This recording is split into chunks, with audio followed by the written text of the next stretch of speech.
Our story is titled Lunch Stop. It's the story of two travelers on a cross-country road trip. It's a journey that makes them realize that no matter how far you travel, irony is closer than you might think. We'd been driving for about 14 hours straight. My son, Rich, and I were traveling from Chicago to Florida. He's opening a new office there. Fortunately, the interstate offered a wide berth. I caught myself weaving from lane to lane.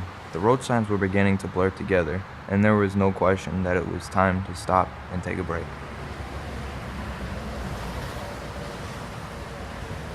As I exited the freeway, I could see there were only two signs of life at this particular spot of Earth.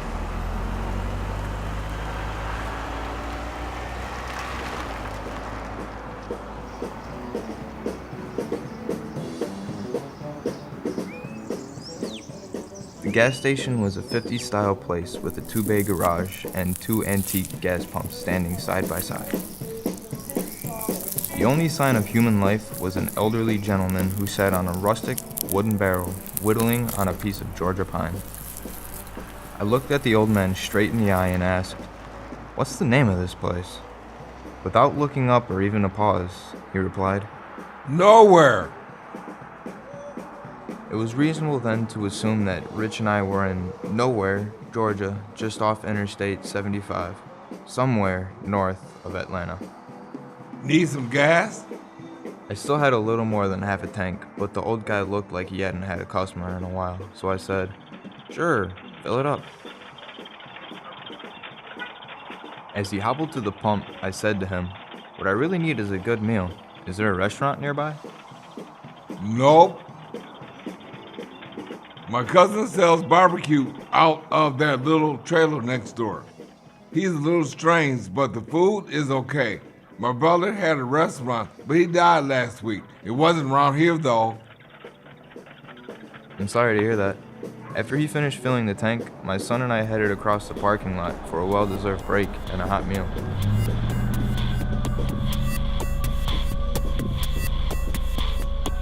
Lonesome John's Smoked Meats, read the sign. A lonesome place indeed. The trailer was located as far as possible from his cousin's gas station. It was near the pavement's edge and what looked like an abandoned fruit stand.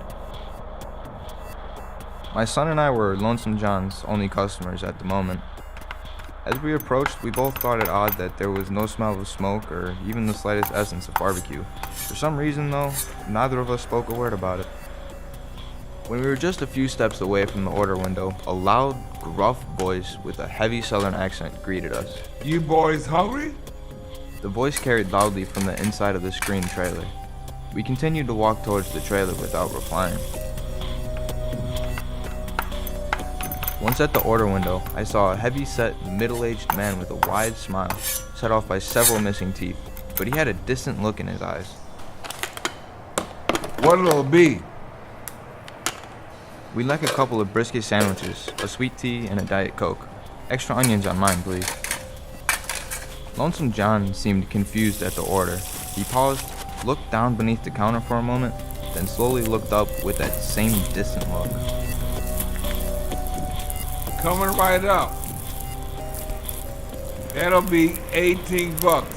It seemed expensive for a couple of roadside sandwiches, but considering we were in the heart of downtown Nowhere, we paid and sat at a picnic table next to the trailer to wait for our meal.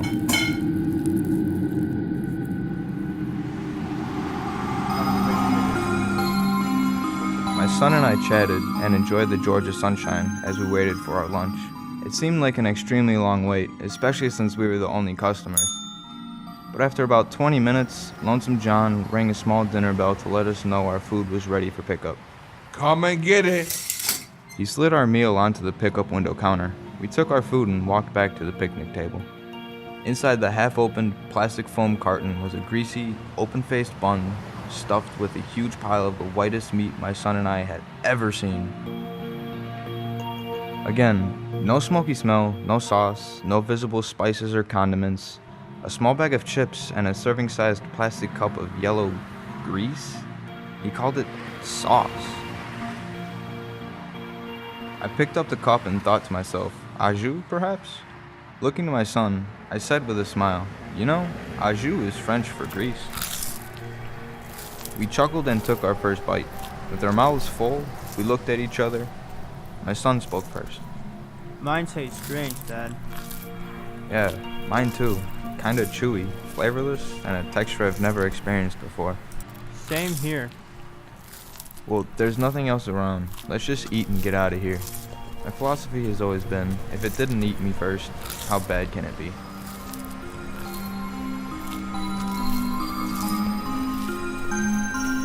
We both continued eating our sandwich, exchanging strange looks at each other as we made our way through the chewy meat. After the meal, we walked back to the trailer to say goodbye to Lonesome John, but he had vanished. I thought to myself, his cousin at the gas station was right. Lonesome John is an odd duck. Rich and I got back in the car and continued on our journey, both feeling a bit queasy in the stomach.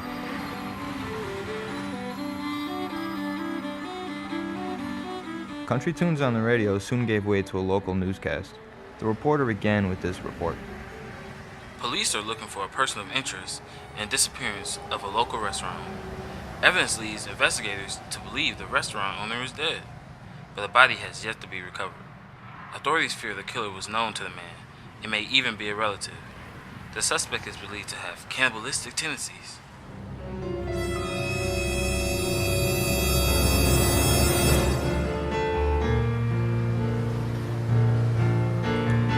Did Lonesome John kill his cousin? Did he chop up his body and slow roast it, then dispose of it by selling expensive sandwiches to unsuspecting travelers? We may never know, but there is a lesson in all of this. Even in faraway nowhere, the ironies of life are always nearby.